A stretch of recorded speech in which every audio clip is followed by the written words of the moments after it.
साथियों नमस्कार, पुनः स्वागत है एक नए वीडियो में। साथियों, जैसा कि आपको मालूम है, मध्य प्रदेश में विधानसभा निर्वाचन 2023 आगामी 17 नवंबर को होने जा रहे हैं।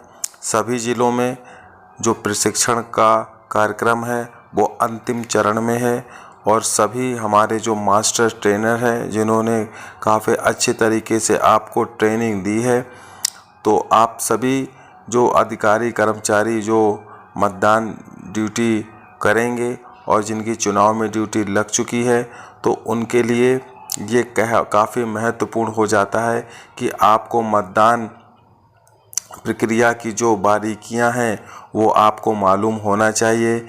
इस बार मतदान में क्या बदलाव किए गए हैं या फिर मतदान से जुड़ी हुई हर छोटी से छोटी चीज़ जिसको आपको मालूम होना चाहिए।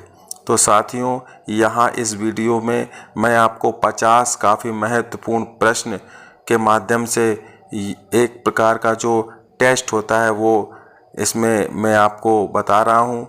अगर आप इन सभी प्रश्नों के उत्तर देते जाएंगे तो आप स्वयं का अपना मूल्यांकन कर पाएंगे कि मुझको मतदान प्रक्रिया की कितनी बारीकी से जानकारी है। तो आपके सामने स्क्रीन पर विधानसभा निर्वाचन 2023 मतदान दल टेस्ट पेपर के माध्यम से आपको मैं कुछ महत्वपूर्ण प्रश्नों के ऊपर चर्चा करूंगा। भले ही आपको उत्तर पता हो, लेकिन फिर भी आप अपना स्वयं का टेस्ट इसके माध्यम से कर सकते हैं। तो शुरू करते हैं।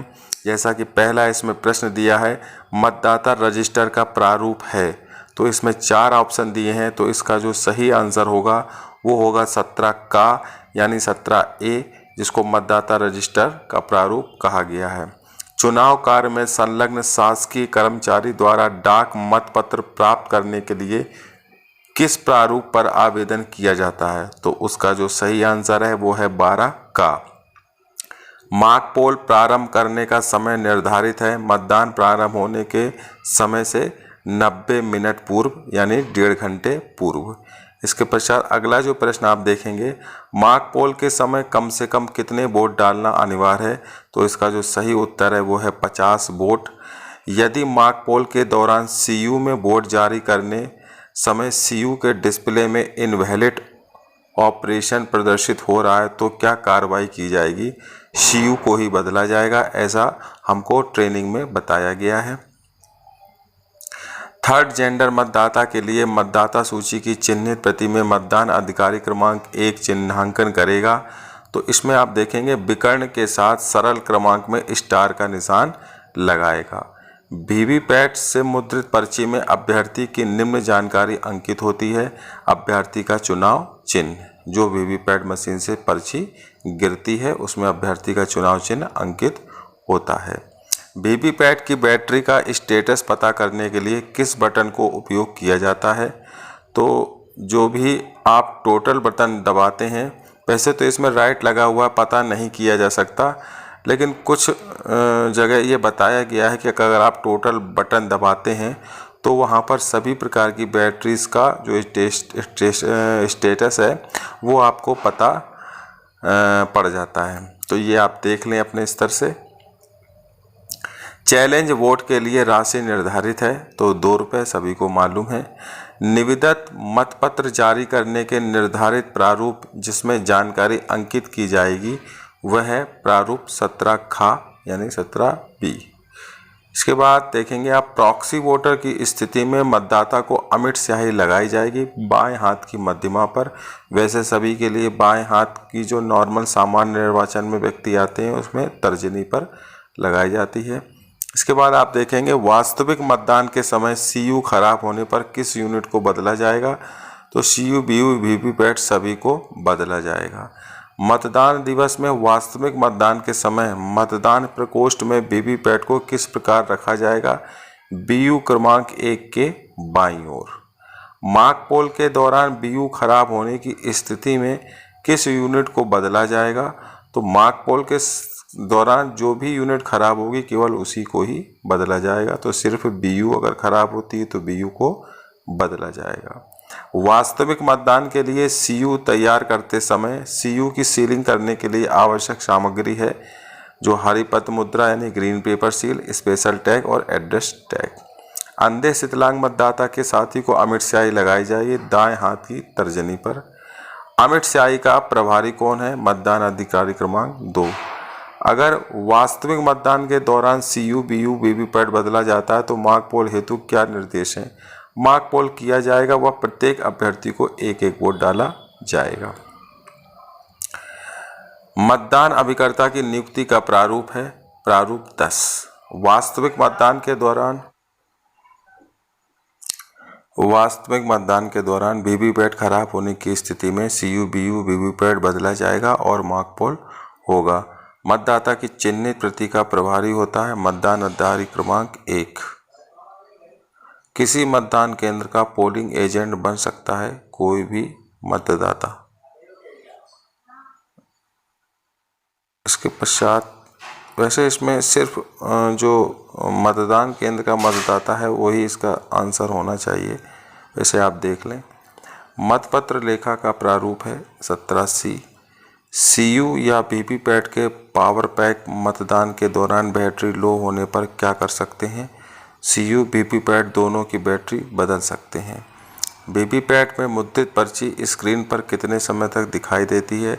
तो वो 7 सेकंड तक दिखाई देती है। ASD यानी एब्सेंट शिफ्टेड डेथ सूची किसके पास रहती है? मतदान अधिकारी क्रमांक 1 के पास रहती है। अव्यवच्छेदित मतों की सूची का प्रारूप है प्रारूप 14। नियम 49MA के तहत घोषणा मतदाता के किस अनुलग्नक से प्राप्त करते हैं? अनुलग्नक 14 से। अनुपस्थित श्रेणी के मतदाता यदि घर से मतदान करना चाहे तो वे किस प्रारूप से आवेदन करेंगे? 12D। प्रत्येक विधानसभा वार अभ्यर्थी की सूची का प्रारूप है प्रारूप 7A। डाक मतपत्र में निर्वाचक का घोषणा का प्रारूप है 13 का। अगर वास्तविक मतदान के दौरान मतदाता द्वारा वोट डालने पर वीवीपैट पर पर्ची लटकती रहती है तो की गई कार्रवाई होगी CU, BU, वीवीपैट बदल देंगे।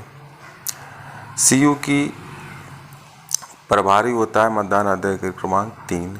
मतदाता के मतदान के क्रम को निर्धारण के लिए मतदाता द्वारा पर्चियां जारी करने का प्रभारी होता है मतदान अधिकारी क्रमांक 2। एक व्यक्ति कितने नेत्रहीन अशक्त व्यक्तियों को सहयोगी बन सकता है? केवल 1।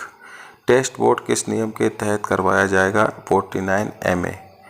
अभ्यर्थी का बूथ मतदान केंद्र से कितने मीटर की दूरी पर होना चाहिए? 200 मीटर। हरी पत्र मुद्रा EVM के किस भाग पर प्रयोग की जाती है? CU के रिजल्ट सेक्शन पर।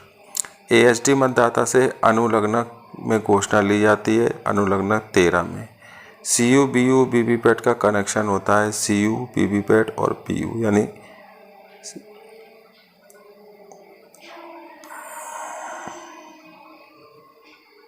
इसके बाद देखेंगे आप अंतिम मतदाता द्वारा मतदान करने उपरांत CU का कौन सा बटन अनिवार्य रूप से दबाया जाना चाहिए? Close button. निविदित मतपत्र की दशा में मतदान कराया जाएगा पृथक लिफाफे में मतपत्र से। निविदित मतपत्र की स्थिति प्राप्त मतपत्रों में किस क्रम का मतपत्र प्रथम मतदाता को प्रदान किया जाएगा? प्राप्त मतपत्र से प्रथम क्रमांक का मतपत्र। इसके बाद अगला देखेंगे मॉक पोल के समय वीवीपैट की नोज जो है किस स्थिति में होना चाहिए? खड़ी स्थिति में होना चाहिए यानी वर्किंग मोड में। निम्न में से कौन सा लिफाफा सील्ड जमा किया जाएगा? मॉक पोल की वीवीपैट पर्ची वाला काला लिफाफा। निम्न में से कौन सा लिफाफा सील्ड जमा किया जाएगा? मतदाता सूची की चिन्हित प्रति का लिफाफा सील्ड जमा किया जाएगा। किसी मतदान केंद्र पर कोई अभ्यर्थी अधिकतम कितने पोलिंग एजेंट नियुक्त कर सकता है? तो अधिकतम 2 कर सकता है। वास्तविक मतदान के समय BU खराब होने पर की गई कार्रवाई होगी BU, CU, वीवीपैट सभी बदले जाएंगे। मॉक पोल के बाद CU के result section green pepper seal लगाते समय किस बात का ध्यान रखना चाहिए? रिजल्ट सेक्शन के ऊपर की खिड़की से हरा चिन्ह दिखना चाहिए। मतदान प्रक्रिया के दौरान एक निरक्षर मतदाता की किसी उंगली की छाप मतदाता रजिस्टर पर ले जाती है? बाएं हाथ का अंगूठा। तो साथियों ये थे 50 प्रश्न जो इस प्रकार आपको एक टेस्ट पेपर की तरह तैयार किए गए हैं।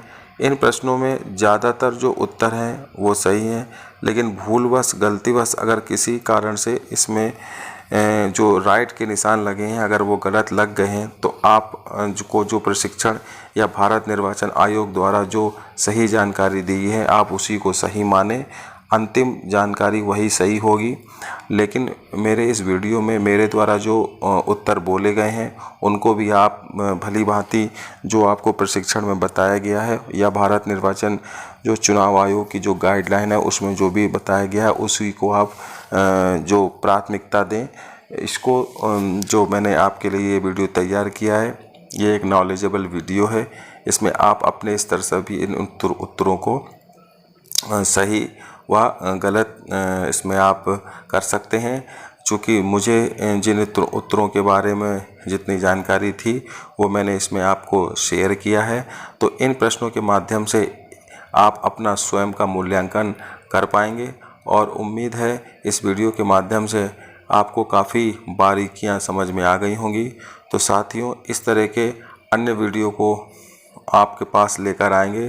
तो साथियों ये वीडियो आपको कैसा लगा, उम्मीद है अच्छा लगा होगा, तो वीडियो को लाइक कीजिए, चैनल को सब्सक्राइब कीजिए। मिलते हैं फिर नए वीडियो में नए जानकारी के साथ। तब तक के लिए सभी साथियों को जय हिंद, जय भारत, वंदे मातरम।